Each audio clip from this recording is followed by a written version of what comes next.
Da Almeida Conteúdo Cultural apresenta.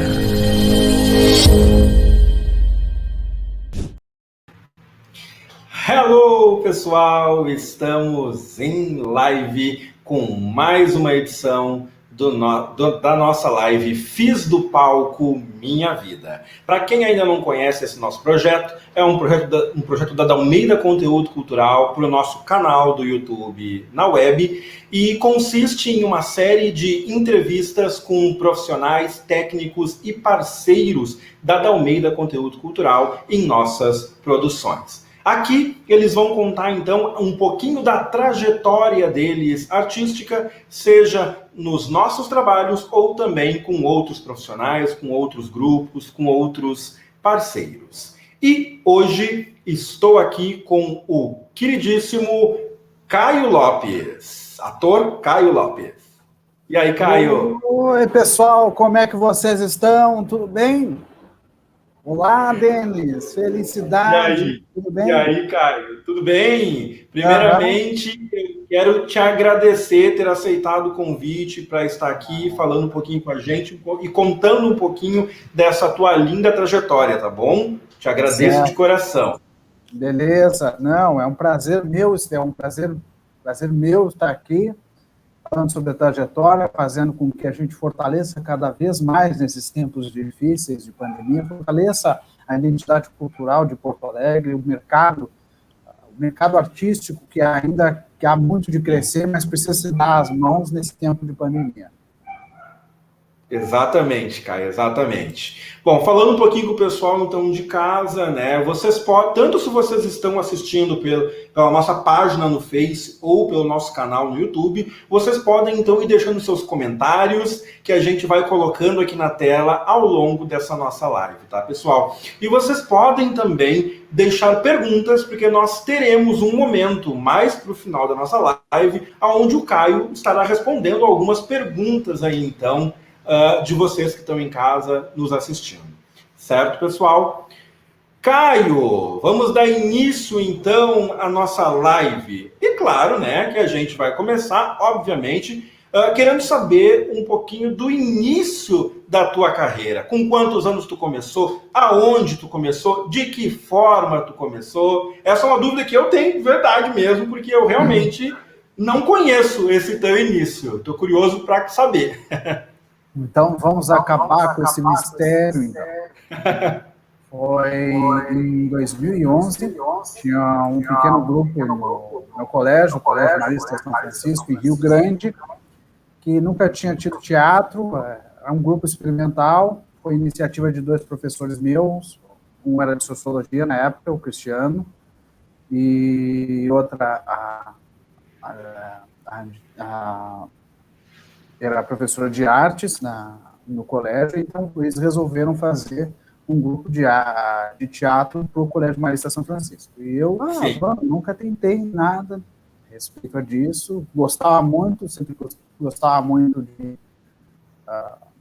tudo que envolvia dramaturgia, eu gostava, relacionado ao teatro, relacionado ao cinema, televisão, e Rio Grande não, pelo menos na época que eu nasci, era pouca coisa tinha em volta disso, na parte de formação, eram poucas coisas, poucas oportunidades, então eu achei que eu vou querer fazer parte desse grupo.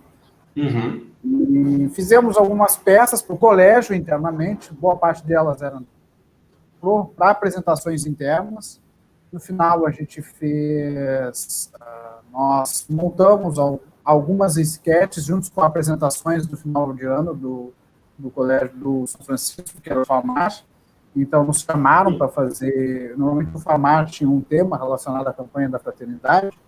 E aí, nessas transições de apresentação, das apresentações, na verdade, a gente fez algumas esquetes fazendo ligação ou fazendo plano de fundo para o que era apresentado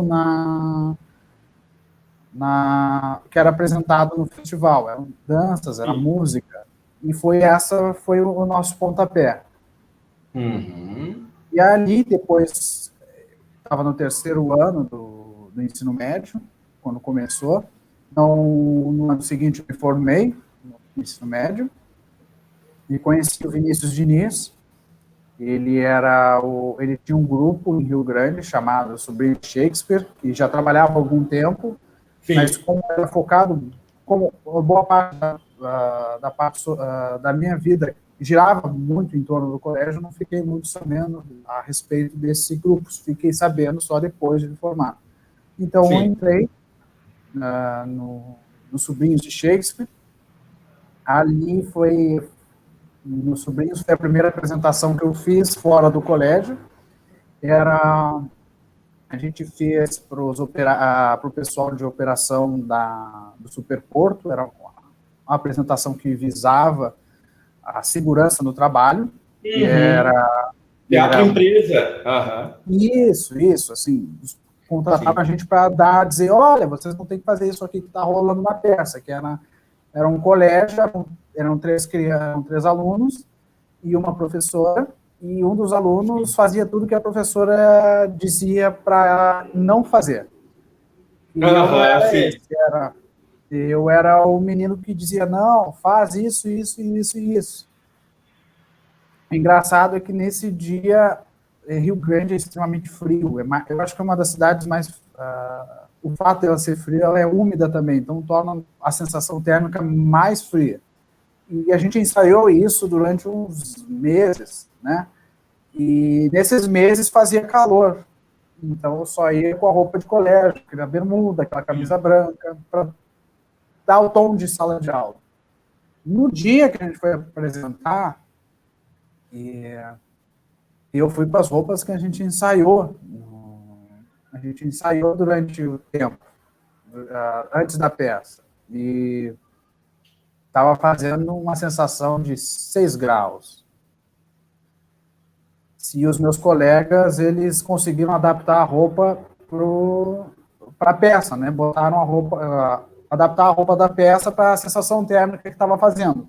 Sim. E eu não pensei em fazer isso, eu não tinha passado pela cabeça, eu pensava que ia ser um lugar fechado, não, a gente fez na rua para os operários verem a gente fazer. Ambiente aberto.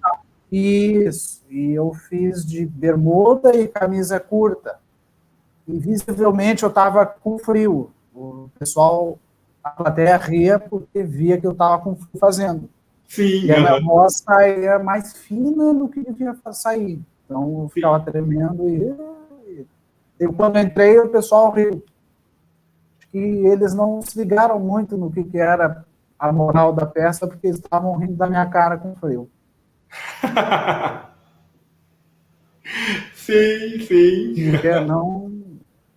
Essa foi a primeira experiência profissional que eu tive com um ator. Sim. Bacana.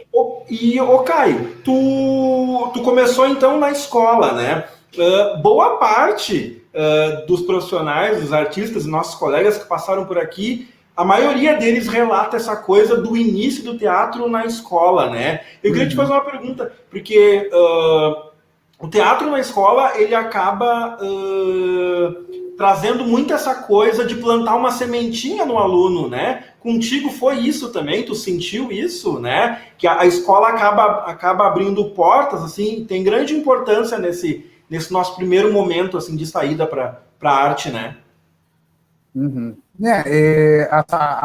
O abrir para a arte foi, eu acho que, bastante influência do meu pai, que ele é a pessoa que mais viu filmes na vida. E ele via filmes clássicos comigo quando eu era pequeno. Eu achava um porre, na época, sei lá, tinha 3 ou 4 anos, ele estava botando para a gente ver Poderoso Chefão.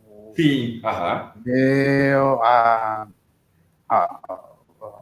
12 Homens e uma Sentença. Então, eu achava um saco. Aí, ao longo da minha vida, eu fui adquirindo... Mas só os clássicos, né, Caio? Só os clássicos, né? Só os clássicos. Não, alguma porcaria ele dava para ver também. Batman e Robin. Sim. E aí eu via com ele.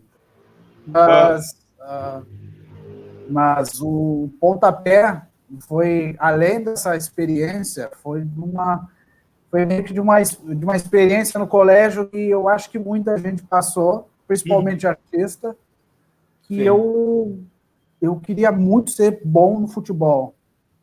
E eu era péssimo. Ainda sou, não Somos dois. Eu era péssimo no futebol. E então, mas eu gostava de jogar, mas eu era ruim. E aí me chamavam de ruim, que lugar, que saco, eu não quero o que tem para eu fazer no colégio? Aí tinha o teatro. Uhum. E aí eu fui fazer... Veio essa oportunidade junto com...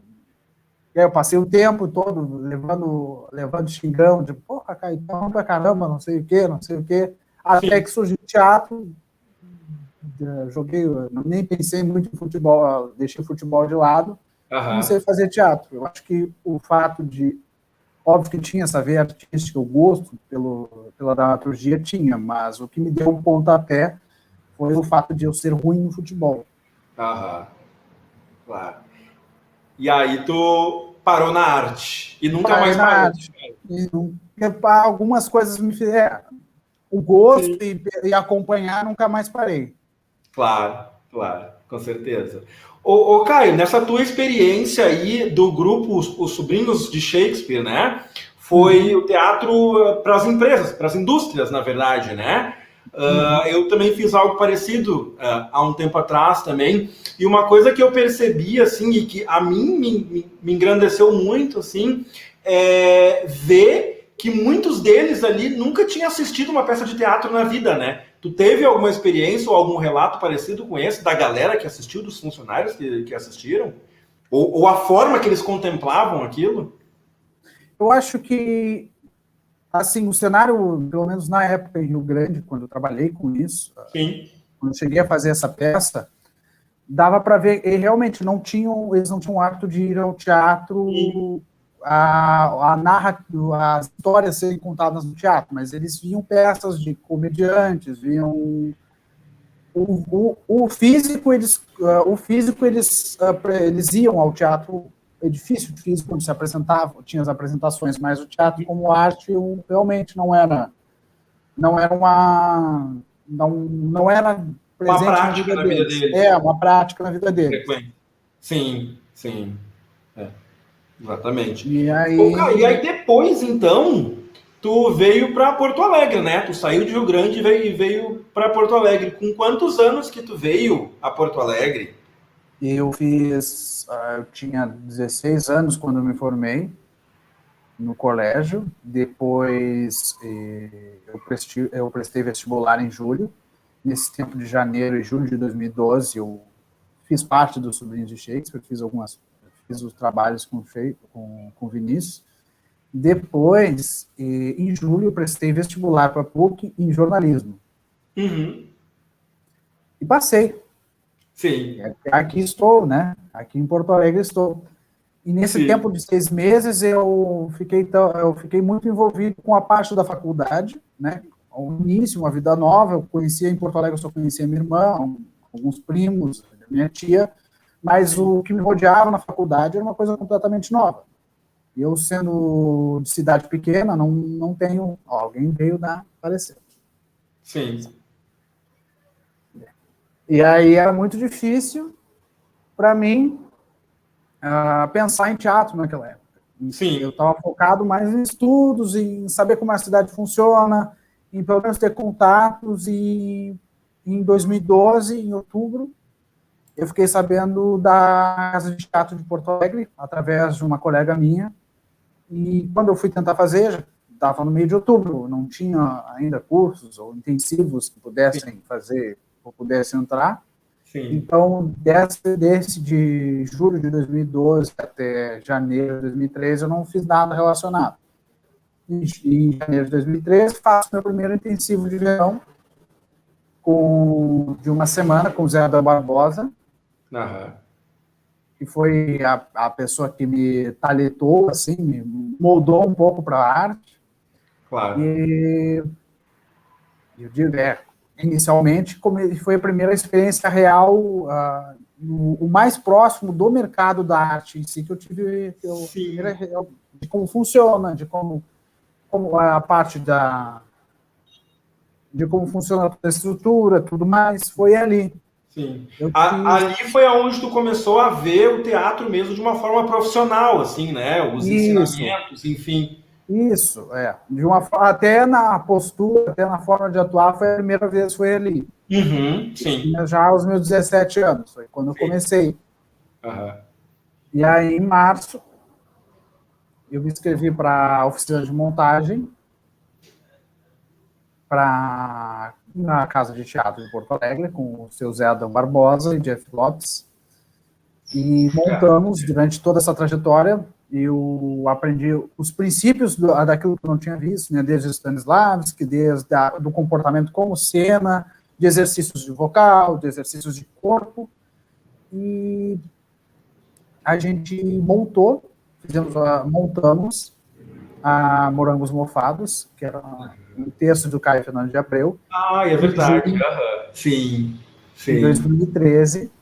Em junho de 2013, foi a primeira peça oficial que eu fiz na minha vida. O pessoal que eu conheço, dali eu conheci amigos do Guilherme Torres, da Laís Auler. Ali começou o primeiro passo como ator profissional. Sim, claro. E nessa montagem, Morangos Mofados, Caio, qual foi o teu personagem? Qual era o tema da peça? Enfim, eu conheço o nome da obra, sei que é de Caio Fernando Abreu, mas eu sinceramente eu não sei qual é a temática, né? Enfim, e como que foi a montagem, o teu personagem, o texto em si, e essa tua primeira experiência, assim, mais profissional, digamos assim, né? O que isso te trouxe e te ampliou, assim, para o que o Caio é hoje, né? Foi a peça em si, ela se trata de de textos de uma situação várias situações pós-apocalípticas. Eu fazia um menino da jaqueta vermelha, que era o texto todo baseado de uma pessoa que sofria com depressão. O sentido de quase querer me matar, aquela coisa, e tudo girava em torno disso. A sketch que eu parecia girava em torno disso. Eu nunca tinha chegado a ler o Caio Fernando de Abreu, meu colega de nome, vamos dizer assim. Pois é, exatamente, né, Caio? O Caio interpretando um texto de Caio. Agora que eu fui me dar conta desse Caio. De Caios. Então, então foi ali, eu digo que foi a parte profissional. Eu digo que foi a primeira vez que eu lidei com posição, com um ângulo com pontos dentro pontos de olhares dentro do teatro em si, lidar com plateia, lidar com triangulação, iluminação, tom de voz, frequência de voz, isso tudo foi a primeira vez, foi ali. Bacana. E a Casa de Teatro, ela tem isso, né? Ela tem essa coisa, historicamente, né? Quantos artistas e quantos profissionais eles já formaram ao longo de todo o tempo de existência deles, né? Muitos dos artistas que a gente vê hoje atuando nos palcos de Porto Alegre, muitos deles saíram ou da Casa de Teatro ou tiveram alguma experiência na Casa de Teatro, né? Então eles têm um nome muito forte, um respeito muito forte, e com certeza isso vem de todo o ensino deles, né? Não só no teatro, isso. Não só no teatro, na parte de cinema também, né? Cinema, televisão, passou pela Casa de Teatro. Sim, Ô, Caio, falando sobre cinema, sobre TV, eu sei que tu fez preparação para TV também, né? Chegou a fazer curso, oficina, fez algum curto, alguma montagem, alguma coisa em relação a TV e cinema? Na época, depois dessa experiência na peça, eu queria realmente, por mais que eu gostasse de teatro, o que eu gosto mesmo, desde quando eu comecei a ter o gosto pela dramaturgia, foi cinema. Sempre gostei de cinema, sempre quis fazer cinema. Talvez também até um pouco pela influência do teu pai também, né? Sim, claro. Que assistia, exato. Né? Foi vendo o Al Pacino, vendo o De Niro com meu pai, vendo... vendo cinema nacional, muita coisa, então eu queria fazer cinema. Então eu comecei linkado na época, que era linkado com a época com a Casa de Teatro, eu fiz a Take, fiz a Take 04, fiz ao longo do tempo, desde o iniciante, do intermediário, até o avançado, que durou 1 ano e meio toda essa minha trajetória. Sim. E fiquei... E ainda estava foi em 2013, de julho de 2013, não só eu tive a condição de trabalhar, mas eu foquei só na minha preparação, porque foi quando eu comecei a estagiar. Sim. E não só nessa época, mas também foi quando eu troquei de curso. Fiz 6 meses de jornalismo, na verdade 1 ano, né? Uhum. Em julho de 2013, eu troquei de curso para publicidade, que eu vi que não era muito... eu queria aprender a escrever, mas eu queria muito, além de aprender a escrever, não só aprender a escrever, eu queria exercitar a minha criatividade e chegar ao mais próximo de cinema. Então, eu resolvi trocar para publicidade. Ô, Caio, então tu tem um amor pela escrita também aí? Né? Nisso aí? Isso eu não sabia, realmente mesmo. Assim, eu de vez em quando escrevo umas coisas que é só para mim, que eu vejo que... E se sair daqui vai ser uma coisa... Não digo que seja uma coisa horrível, mas é umas histórias que eu conto, mas ainda não estou pronto para mostrá-las, mas eu gosto de escrever. Já tenho peça escrita, já tenho... Olha que legal! Já tenho curto escrito, então um dia, quem sabe, eu apresento elas ao mundo, quem sabe. Sim. Ah, que legal. E aí, então, tu foi para publicidade, então, em busca dessa coisa de poder explorar mais a criatividade. Uhum. Sim, tanto na parte visual, tanto na parte escrita. Sim. E a publicidade, por mais que seja puramente comercial, tu tem a aprender a publicidade em si, a propaganda, também a pegar pela parte criativa, a parte apelativa ao público. Por mais que eu tenha que criar uma peça ou um filme, escrever um filme, eu tenho que, para ele se tornar interessante, eu tenho que ter esses pequenos apelos, eu tenho que saber com quem eu estou falando, para que massa eu estou falando, para ser atrativo para as pessoas que nunca ouviram falar do teu trabalho. Tu tem que ter essa parte mais comunicacional da publicidade dentro do que eu queria explorar, que foi direcionado na arte. Sim, e aí tu viu isso mais na publicidade do que no jornalismo em si, obviamente, né? Isso, foi mais dentro da publicidade do que no jornalismo. Sim, que legal, bacana.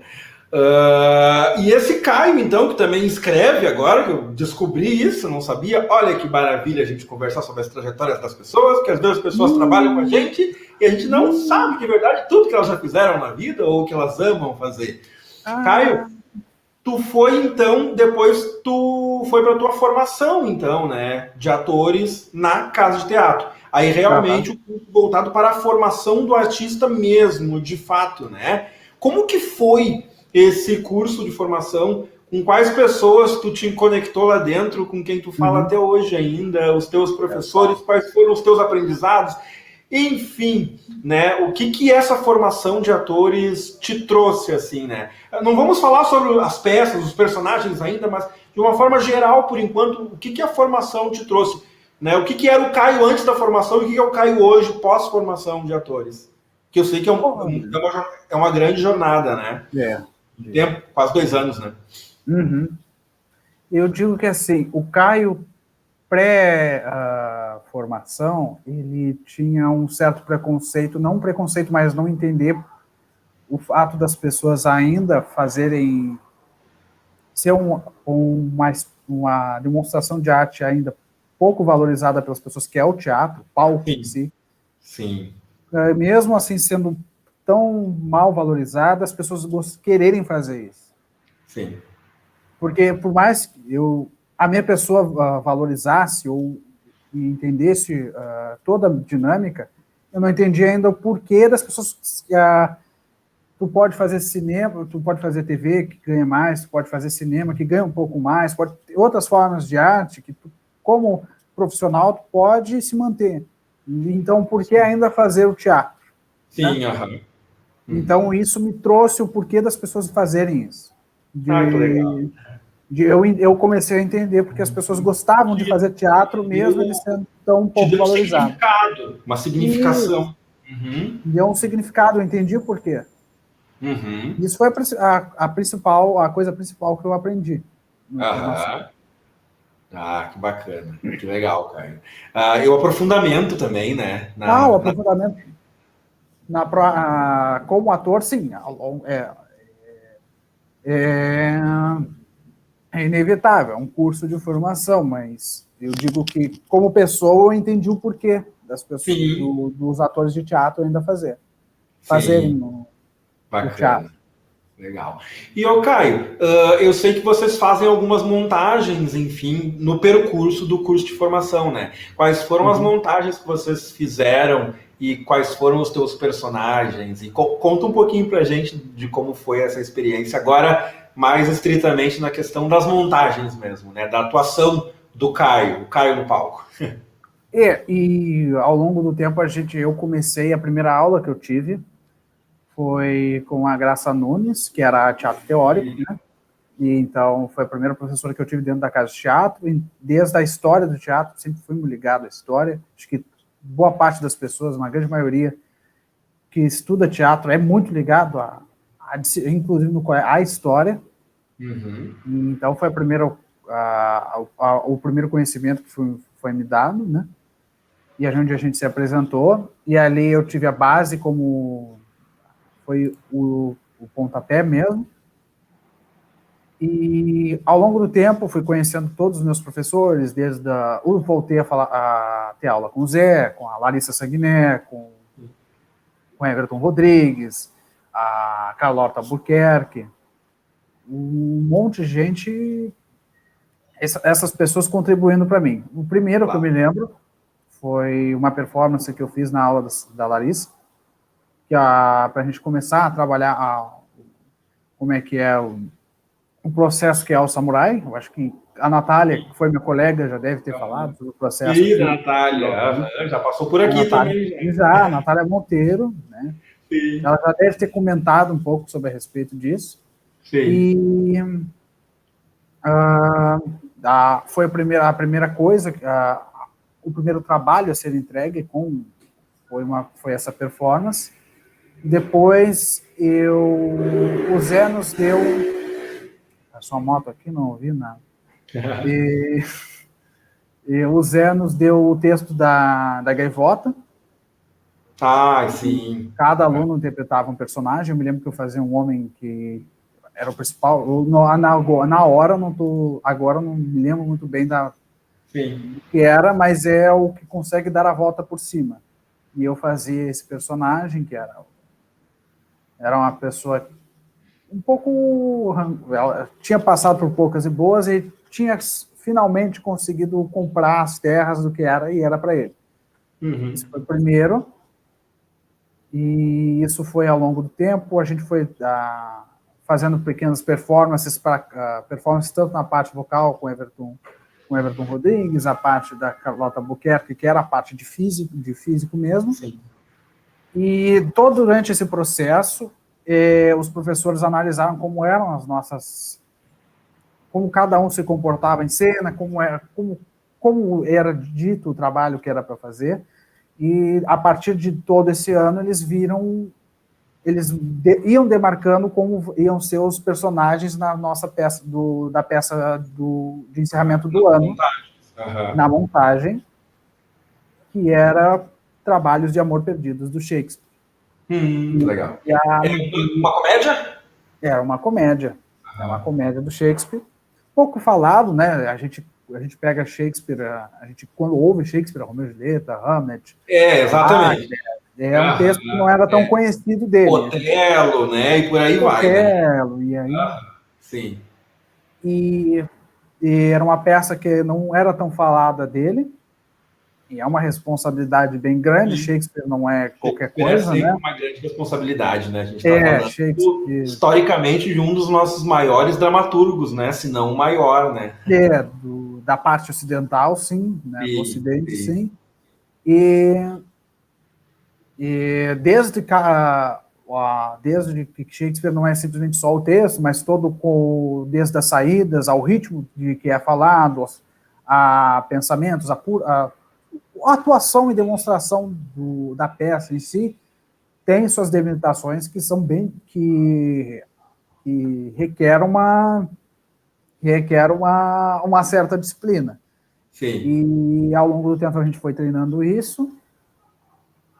E o personagem que à medida que eu fui passando as coisas durante o meu processo de formação, o personagem que eu fui escolhido foi o Costardo, que era um camponês meio caipira, assim, ao mesmo tempo ele vivia mal, a parte a ralé da sociedade, assim, que é dita como ralé, ele era o cara sem dente, e foi dado esse personagem. Em Na origem época, humilde. Uhum. isso, de origem humilde. Ele era apaixonado pela Jaqueneta, que era filho de um militar, e o melhor amigo dele era a Natália. E aí foi uma peça engraçada. Assim. Na hora quando foi me dado o personagem, eu não me deu muito não tinha batido bem, porque eu queria uma estética mais séria. Assim. Sim, aham. Isso. Ô, Caio, vou te fazer uma pergunta rápida então nisso. Tu é mais da comédia ou tu é mais do drama? Eu gosto mais de fazer drama, mas as pessoas me chamam para fazer comédia, então... Por isso, então, que tu queria um personagem mais sério, né? E menos comédia. Por isso que eu queria um personagem mais sério. Mas, né, a vida não te dá tudo, mas foi assim, muito bom fazer. Era o personagem que todo mundo queria fazer, menos eu, foi dado para mim. Aham.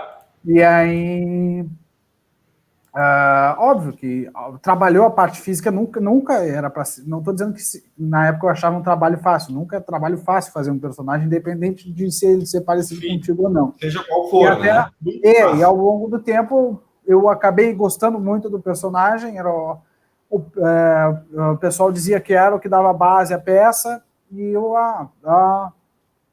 achei divino fazer. Achei muito Comprou legal. a ideia do personagem. Comprei a ideia do personagem. Cara, como que foi construir esse personagem mais cômico para ti, que gosta um pouco mais do drama? Foi difícil? Porque tem todo um processo de construção, né? Ele tinha as partes de... Então, eu digo que a parte da construção se assemelhava muito ao que a gente ia trabalhando na época da formação. Sim, os professores já olhavam...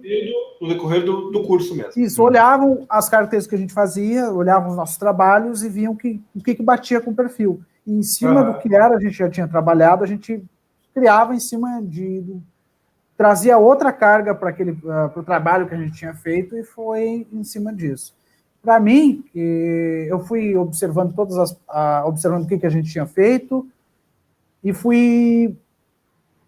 na verdade, eu dei um pouco mais a minha cara do personagem, em vez de ele ser um caipira, um bobo, não um bobo, mas um caipira ligado ao pessoal do campo, um personagem Aquela coisa mais caricata, assim, que de repente ele tinha, né? Porque o Shakespeare tem isso nas suas comédias também, né? Ele ele vai muito pro lado do caricato da coisa, né? Você vê muito isso nas comédias de Shakespeare. Né?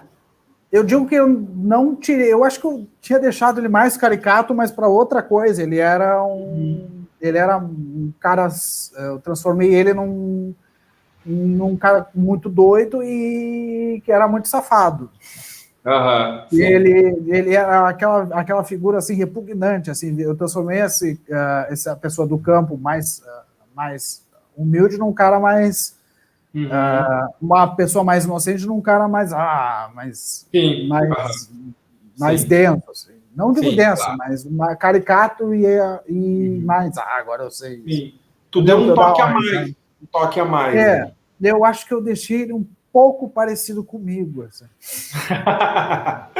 Eu acabei deixando o coitado do personagem com a risada sarcástica, com a risada tensa. Sim, que legal, que bacana. E depois, Caio, teve mais uma peça ainda, né? Teve mais uma montagem, que daí foi o final mesmo, né? A conclusão mesmo, né? Foi que a gente fez o segundo ano, a gente teve depois da peça, a gente teve umas férias, do que a gente tirou, né? As merecidas férias. Então a gente começou a trabalhar com máscara neutra, com a Cláudia Sachs, que já dava para ver que a gente ia trabalhar com máscara. Então, nós tínhamos que, na hora de interpretar, tínhamos que tirar todos os nossos trejeitos corporais para deixar o corpo mais neutro. Tá? Zera tudo, né? Começa de novo. Zera tudo. Começa, tira esses trejeitos aí que não é para ter, caminha que nem uma pessoa que tu não conhece e vai. Sim. E foi ali que, então, se a gente vai trabalhar com máscara, então provavelmente a gente vai trabalhar com comédia dell'arte. Perfeito. Isso. A gente vai trabalhar com comédia dell'arte. Então, começamos a oficina com a Adriane Motla, né? Ela outra que também. Ser humano perfeito, a Adriane. Um beijo no coração se ela ver. Beijo para ela. Ela que ela tá. E trata todo mundo com muita igualdade, com muito respeito, com muita humildade, de verdade. Trata, uma pessoa muito querida mesmo. E aí a gente foi trabalhando em cima de máscara neutra, trabalhando como é que é a parte do... que cada máscara, o peso de cada máscara tinha nos personagens, né? O Arlequino, o casal, o chefe, o pai. São tipos bem claros, assim, né? E não dá para confundir um com o outro, né, Caio? Cada um é um de verdade, né? Isso, e tu vai percebendo que como a nossa arte, a literatura em si, são baseados muitos nesses personagens, nesses arquétipos, né? Tu vai reconhecendo que o que a gente tem é construído de séculos em séculos em séculos para chegar até aqui. Tu percebe que é ali que começou. Esse perfil aqui eu já vi, tem um desenho que é o Arlequim, ele lembra o Pernalonga, o Patolino, lembra vários personagens que não são só do teatro, mas do audiovisual, e tu percebe, tem traços diretos desse personagem. E, que legal, poder trabalhar na raiz dessa parte mais cômica, dessa parte que é a comédia dell'arte, né? Sim. Não digo que seja cômica, mas é extravagante. E aí tava o Caio se enveredando mais uma vez mais para a comédia do que para o drama, né, Caio? O pessoal, que diz, né? Aí me botam para fazer... Mas no meio desse processo eu fiz também, ainda na cadeira do Zé Adão Barbosa, um beijo pro Zé, não mandei um beijo pro Zé, se ele estiver vendo, um dia que se veja, sabe que eu mandei um beijo para ele. Ele mora aqui perto da minha casa, dou um oi para ele de vez em quando no supermercado. E eu fiz o casamento do Pequeno Burguês. Eu era o menino que estava namorando uma menina, e estava acontecendo um casamento. Ele era... eu acho que foi a tentativa de eu fazer um personagem mais... menos, ainda dentro do humor, mas um pouco menos caricato. Menos humorístico, digamos assim. Menos humorístico. Comédia, assim. E foi a última parte que a gente teve com o Zé, né?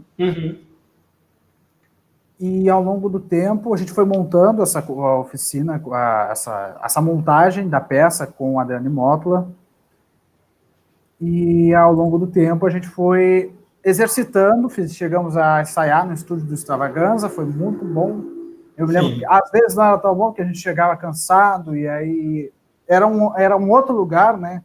Eu me lembro que eu cheguei, e isso aí foi uma coisa muito, muito, muito desgraçada, porque antigamente eu era um imã de assaltos, né? Eu já fui assaltado na frente da minha casa e saindo da casa de teatro. Que horror! E aí, algumas vezes saindo da casa de teatro, porque eu morava na Bento e a casa de teatro é aqui no Bonfim. Então eu tive que pegar o ônibus lá no centro e, né, salve quem puder. Aquele caminho, né? Isso. E quando eu via que não dava mais para ficar na Bento, eu resolvi mudar para o Bonfim. E quando eu me mudo para o Bonfim, os ensaios são para mais próximo da Bento do que para o Bonfim. Aí mudou. E aí foi tudo. Sim, que era no alterou, Extravaganza, né? Daí é era no bem mais pra lá Extravaganza. mesmo, né? Bem mais pra baixo, digamos assim. Eu chamo pra baixo, a gente chama pra cima, né? Mas depende do ângulo. Porto Alegrense, vocês têm uma cidade muito grande. A gente, quando eu vim para cá, eu achava tudo longe. Rio Grandino tem essa mania de achar tudo longe, não sei por quê. Sim. A gente mora 15 minutos da praia, e tem casa na praia e tem casa no centro. Sim. Rio Grandino. Sim. Enfim. E aí a gente teve várias oportunidades de trabalhar de fazer o trabalho no estúdio de Extravaganza. Foi um processo que, ao mesmo tempo que era árduo, foi muito bom, porque nos botou dentro da comédia dell'arte, que é essa puro cor, não que as outras sejam, mas é pura fotografia, pura parte da máscara, os arquétipos muito bem definidos, e foi uma experiência ótima para terminar o curso, que era a peça de finalização do curso. E eu fiz nessa peça, eu me lembro que a comédia era uma peça que era dentro de uma peça, né? Aquela da metalinguística. Vocês fizeram metateatro, então. Isso, fizemos uma metateatro. E eu era um personagem. Mas, Caio, é dificílimo fazer isso, viu? Não é fácil. Não é fácil. Brincar de estar dentro e estar fora ao mesmo tempo, tudo de uma vez só. Sinceramente, Denis, acho dificílimo fazer, viu? Eu acho que eu não me arriscaria. Não, formação, tem que fazer, vai. Claro, com certeza. Nós já estamos meio andado aqui, vamos fazer. Sim, vamos embora. E foi uma peça muito legal para fazer. De novo, eu não fiz um personagem relacionado às máscaras, porque era uma peça dentro de uma peça, eu era o diretor. Eu era um italiano, e eu, como ator, eu tenho um péssimo sotaque italiano. Eu não conseguia nem fingir, mas eu consegui transformar isso numa coisa engraçada. Né? Consegui meio dar a volta, assim. Não era tão italiano assim. Era um italiano meio esquisito. Era um italiano macarrônico. É macarrônico. E aí... Eu era um diretor que era autoritário, tinha que fazer a peça, tinha que fazer a coisa assim, assim, assim. E aí a sobrinha veio morar com ele, que era a Natália que fazia a sobrinha. A sobrinha. E aí ela vinha trabalhar ela vinha morar comigo, e ao longo do tempo ela via, olhando como era a peça, ela vai pegando gosto pelo teatro e entra dentro da peça. Porque uma menina se quebrou. Ela tem que substituir. Ela tem que substituir. Dando spoiler da peça, enfim. Sim. Quem sabe, mas assim, foi muito bom fazer. Foi uma experiência que é muito boa mesmo. Sim, que show. E Caio, essa formação dava o DRT para vocês também, né? Concluir com o DRT. Vocês passaram por alguma banca? Como é que foi esse processo de conquistar o DRT e estar com o DRT na mão? O que isso significou para ti? Né? Eu me lembro, a banca foi... Isso, a banca era a banca avaliadora, né? E tínhamos que apresentar um texto. Eu escolhi a última gravação de Krapp. Beckett. Isso, era. De novo, eu não quero ir para... Não, se bem que eu fiz uma versão mais dramática dessa. Sim. E era um senhorzinho que ouvia todas as gravações, ele se ouvia e tinha gravado os fatos da vida. Todo dia ele se gravava falando o que ia acontecer. E ele resolveu reviver as partes reviver essas questões da vida. Só que eu não tinha como usar o som, então eu usei ele reescrevendo as coisas que ele fazia, né? Sim. Então eu me lembro que eu tirei nota máxima, os avaliadores adoraram. E então, quando termina o curso dessa forma, é uma coisa muito boa. Sim. E achei, foi hoje, como o DRT faz uma diferença para algumas coisas, e sim, foi uma experiência muito boa a parte da banca avaliadora. Que legal, bacana.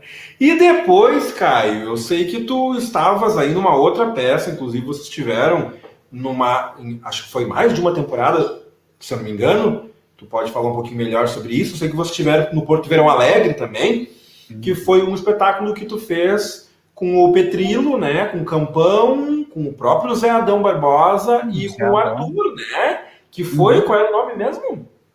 O Homem de Lugar Nenhum. O Homem de Lugar Nenhum.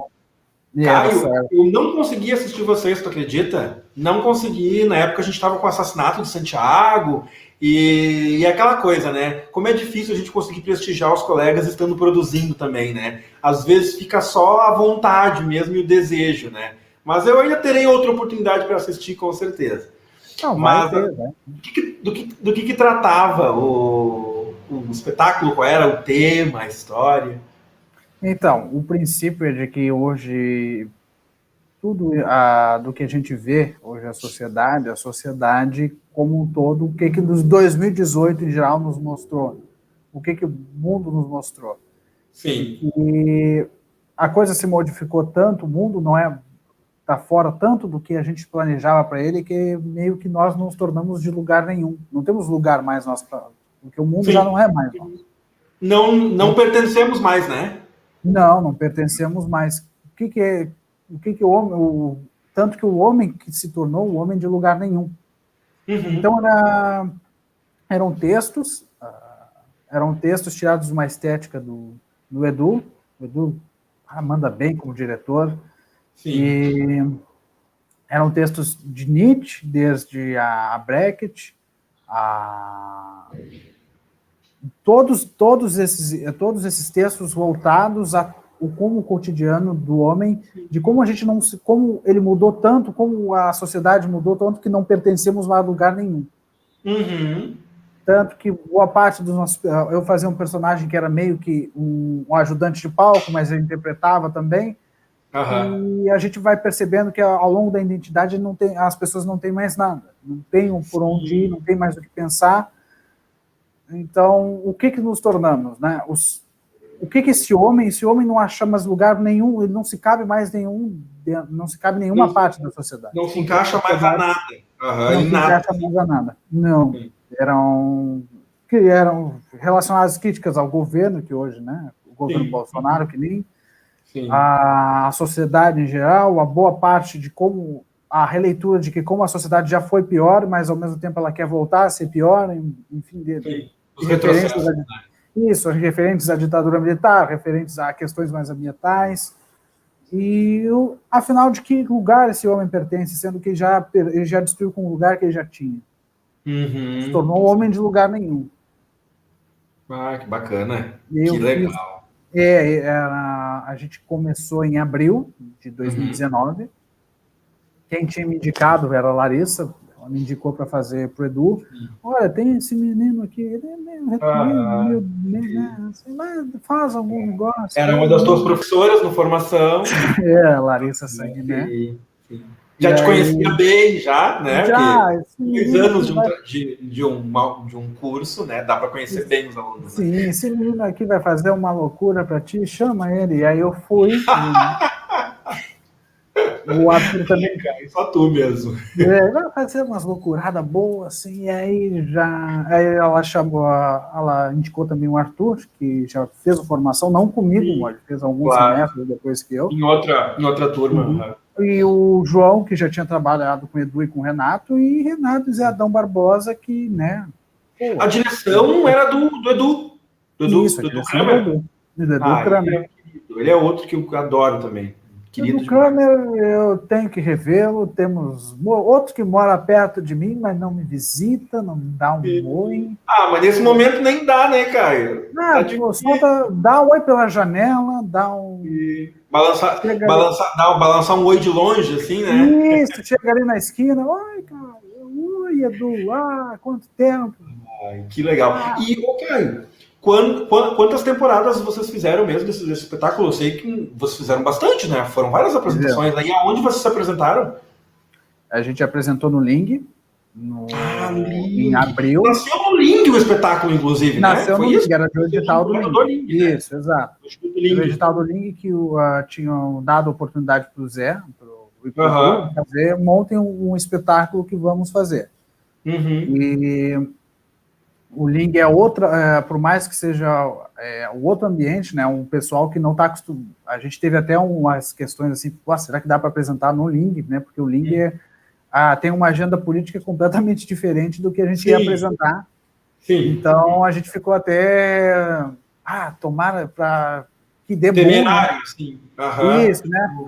E a gente, assim, para divulgar a peça, o MBL vem hoje nos bater, né? Tomara, aí a peça vai estourar no Brasil todo.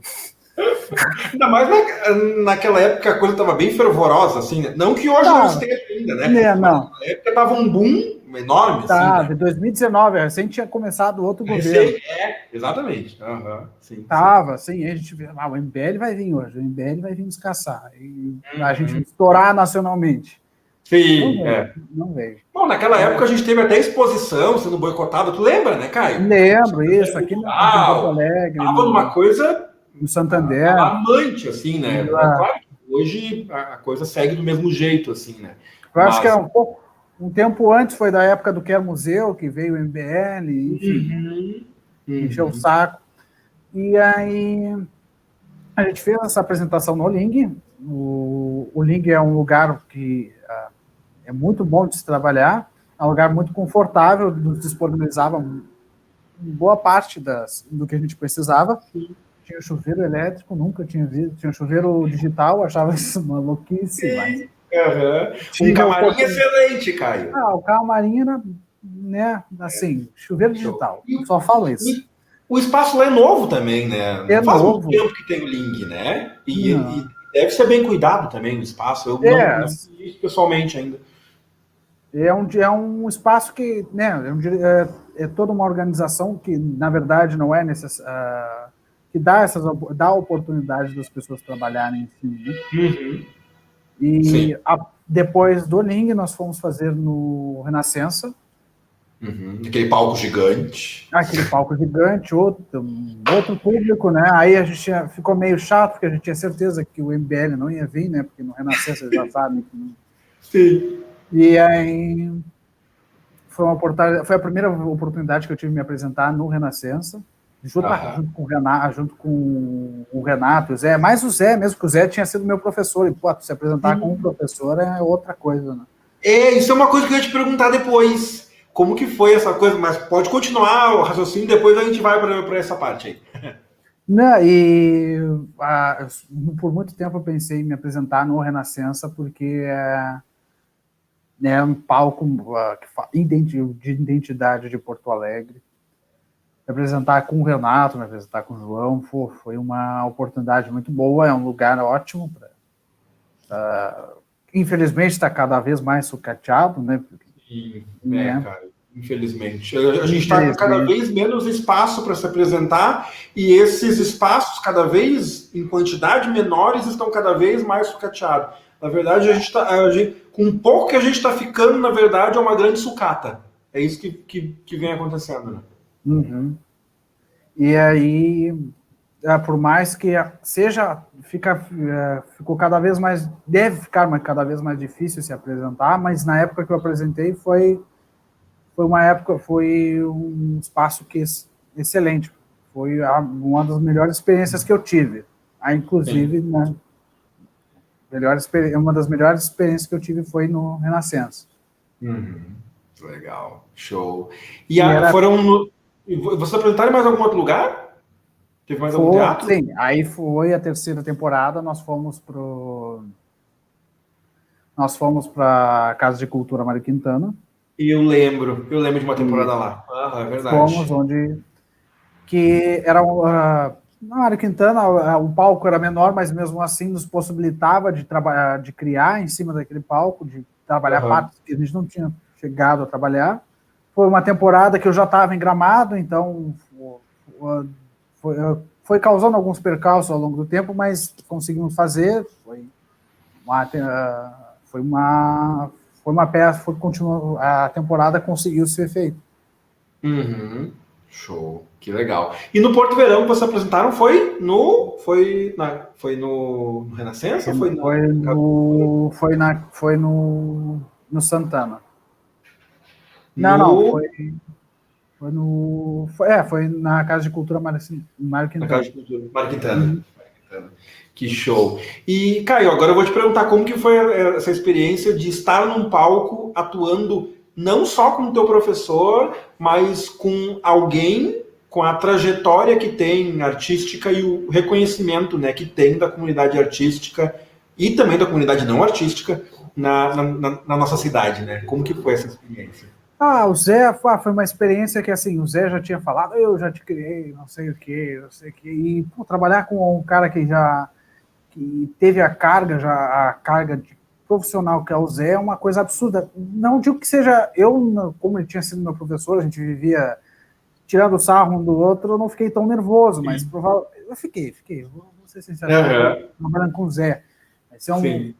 Vai ser outra pegada, né? Que loucura é isso? Que loucura é isso? Né? Poxa, né? Não... Mas eu me dei bem com ele a cena, eu gostava dele, foi uma ótima experiência trabalhar com ele. Sim. Eu acho que foi o ponto máximo, ponto áureo assim, da minha vida profissional, foi trabalhar com o Zé. Que bacana. Que legal. E aí veio a pandemia, né, Caio? Veio a pandemia. Veio a pandemia e, pelo menos para quem trabalha com teatro, físico, né?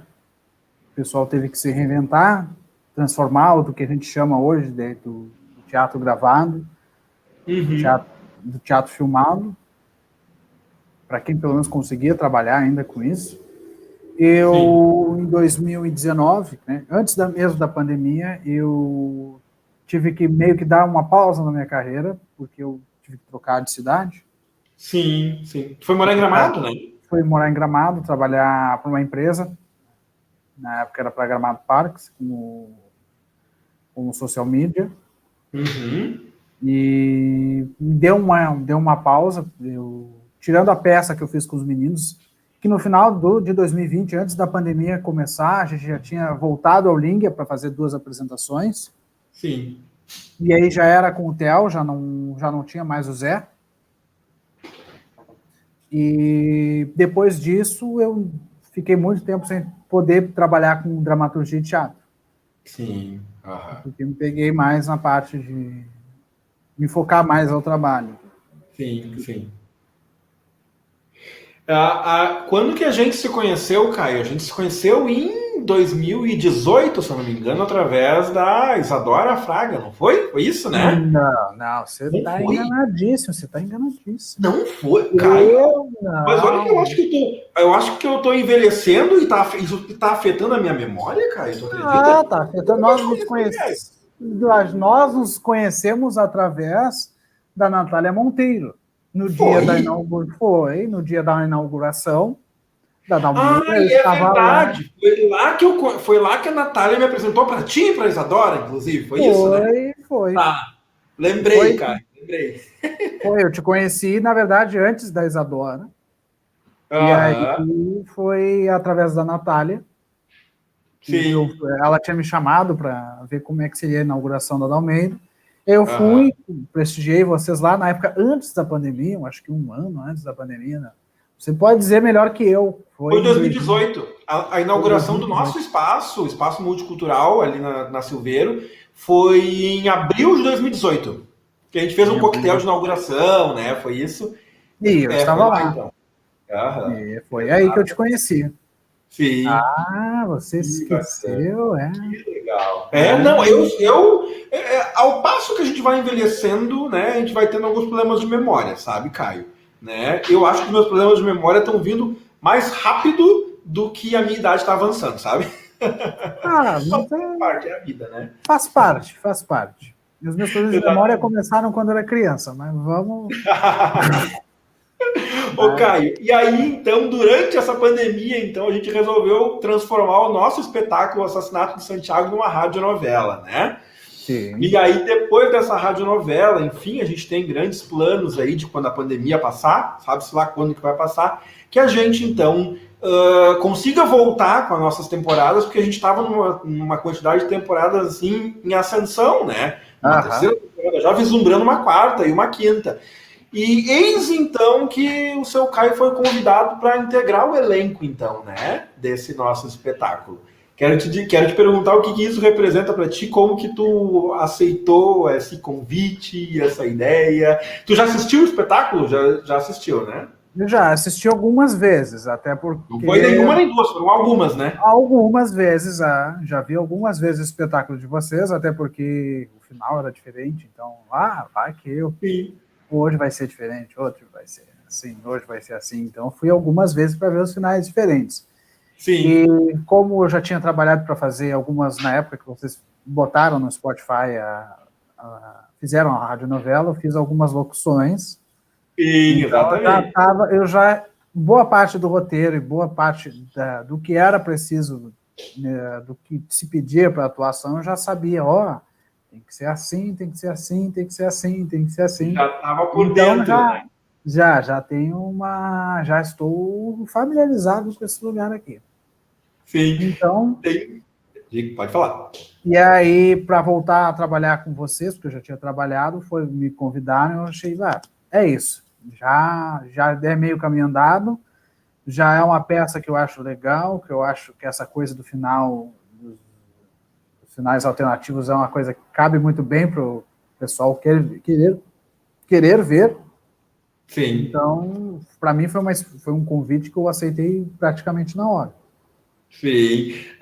Tem uma curiosidade assim, bem bacana, que eu acho que a Isadora deve ter te comentado quando eu perguntei para ela, né, de alguém para fazer as locuções, enfim, aí ela te indicou.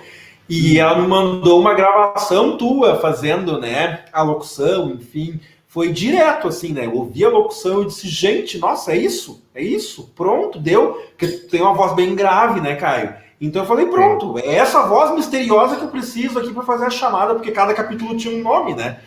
E aí tu então fazia, né, a chamada de cada um dos capítulos e dava o nome do capítulo. Dava o nome, o capítulo. Eu já tinha feito alguns fora, eu já tinha trabalhado até para o Iberê como audioguia, então caiu que legal. Fiz. Essa é a Mona Lisa. Você pode ver a Mona Lisa através dos seus...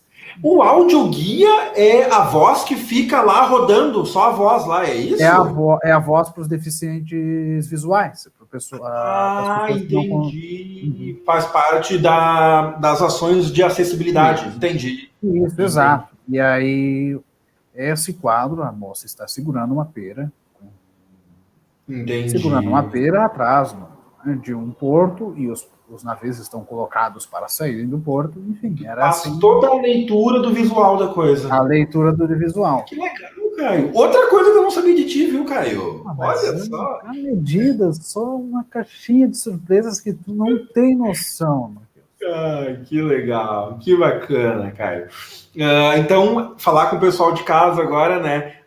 Quem quiser assistir a nossa radionovela do espetáculo Assassinato de Santiago Aguirre, que saiu dos palcos e foi para o áudio, e quiser ouvir essa voz maravilhosa, né, e grave do Caio, anunciando os nossos episódios, né, ajudando a criar o suspense da trama, então é só acessar para ouvir no Spotify, né? Para acessar mais fácil, você pode acessar através do nosso site, que é dalmeidaconteúdocultural.com.br/podcast. Ali você já vai ser direcionado ou para o Spotify, se você tiver o aplicativo, ou então você pode ser direcionado para o site específico, onde você pode ouvir a nossa radionovela sem ter o aplicativo instalado no seu celular.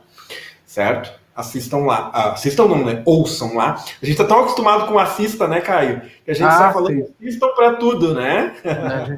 Na maneira que a gente sobreviveu, a gente virou youtuber quase, né? É verdade. É mais ou menos isso aí. Se inscreve no canal. Estamos percorrendo quase os mesmos caminhos, digamos assim. Quase os mesmos caminhos. Exatamente. E, Caio, pra gente, agora a gente está chegando mais no final da nossa live, falando sobre essa coisa da pandemia, né? O que a pandemia te trouxe na tua vida, assim, Caio? Primeiro que a gente teve que parar com tudo, né? Já começa por aí. Mas o que tu tem de planos aí pós-pandemia? Quais os projetos que pararam durante essa pandemia? Enfim, o próprio espetáculo onde tu estava mesmo é um desses projetos, né? A pandemia fez com que eu voltasse para Porto Alegre, né? Houve onde eu trabalhava dependia muito do turismo, e o turismo Gramado vive do turismo, e o turismo com a pandemia foi afetado indiscutivelmente. Ferrou, né?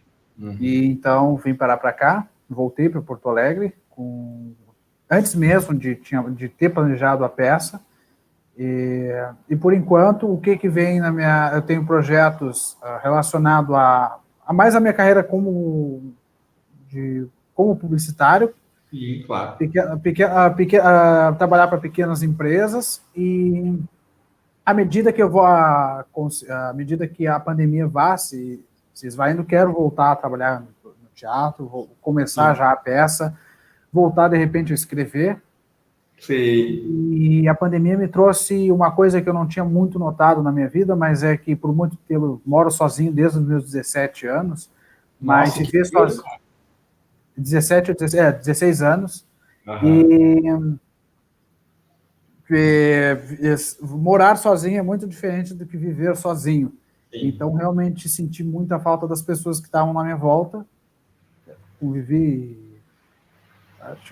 com minha família de fora, vi poucas vezes a minha família, passei feriados que normalmente eu passava com eles. Tu veio para Porto Alegre, mas eles ficaram lá em Rio Grande, é isso, Caio? Isso, só eu vim para Porto Alegre. A minha irmã já morava aqui, e a minha tia também já moravam aqui. Uhum. Então é uma quebra de um vínculo grande, né? Cortei o cordão umbilical quase. Sim. E aí a pandemia me mostrou que eu não consigo viver sozinho. Apesar de morar sozinho e viver sozinho são coisas diferentes.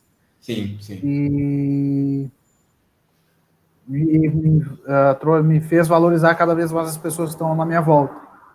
E me trouxe um gato também. Então, teve seus lados muito negativos, mas trouxe os seus lados muito positivos.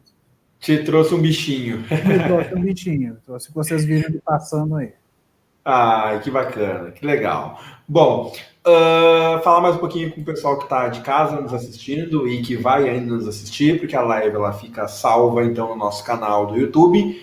Dizer para vocês que a gente está com uma vaquinha virtual, então, né, disponibilizada lá no nosso site, para nos ajudar então a financiar tanto os custos e despesas que a gente tem com o aluguel do nosso espaço, que se encontra fechado até hoje ainda, né, e estará fechado por mais o tempo em que a pandemia durar, e também para nos ajudar a financiar as nossas produções que continuam aí via áudio no Spotify, continuam no YouTube. Então, para nos ajudar então a que a gente não pare durante essa pandemia, que a gente infelizmente ainda não sabe quanto tempo que ela vai durar. Então, se você quiser doar qualquer valor mesmo, de verdade, a partir de R$1, só nos ajudar lá, acessar o nosso site, dalmeidaconteúdocultural.com.br/Chapéu Online é o nome, e então lá você vai ser direcionado direto para o site do Vaquinha e vai contribuir com o que você puder contribuir, o que sentir no coração, para nos ajudar a não parar de levar arte para esse nosso público maravilhoso, que hoje nos seguem nas mais infinitas redes. Caio! Então agora fica um tempinho aí para ti, então, fazer as tuas considerações finais em relação a essa tua participação hoje, como que tu acha que foi, e dar o teu recadinho para o público que está nos assistindo e que ainda vai nos assistir através da live que fica salva no nosso canal no YouTube. Certo, eu digo que foi um prazer participar disso. Eu confesso que fiquei um pouco nervoso antes de começar. Expectativa muito alta. Você entrevistado, nunca tinha sido entrevistado. Que bom que a primeira vez foi com o Denis. Me sinto honrado. Foi a tua primeira live, cara? A minha primeira live como entrevistado. Eu só fiz lives jogando na minha vida. Sim. E aí eu me sinto honrado. Eu desejo a todos que essa pandemia passe e que assim que ela passar, a gente retome os nossos trabalhos, retomem a vida que a gente tinha, revejam as pessoas que tem que rever, saiam para um dos lugares que vocês gostavam de ir, não saiam agora não saem. Mas quando passa, agora não sai. Mas quando passar, aproveitem o tempo lá fora, que essa que a pandemia fez a gente valorizar a liberdade que a gente tinha de sair, a liberdade que a gente tinha de trabalhar. E quero agradecer novamente quero agradecer ao Denis a oportunidade de poder falar aqui com o pessoal, de poder falar um pouco mais sobre mim. A gente está aqui no canal da Almeida também, se inscreva no canal, segue lá, ativa o sininho, se inscreve no Instagram. Aê, Caio! Uhul! É isso Estou treinando para ser youtuber. Se a pandemia também. Eu que resta. Então tá. Gente, pessoal que está em casa, que está nos assistindo e você que vai assistir depois na live, fica salvo no nosso canal no YouTube. Muito obrigado mesmo de coração por estar nos acompanhando, essa nossa série de lives. Então, que ela encerra hoje, Caio. Essa é a nossa última live encerrando, então agora com o Caio, se o Caio não sabia. E para quem quer assistir as outras 8 lives, elas se encontram também disponíveis lá no nosso canal, para você conhecer um pouquinho mais da trajetória dos profissionais, então, que trabalham conosco e que você já acompanha eles também através das nossas produções. Tá bom, pessoal? Uma boa noite a todos vocês e muito obrigado por mais essa live. Tchau. Um beijo no coração, gente.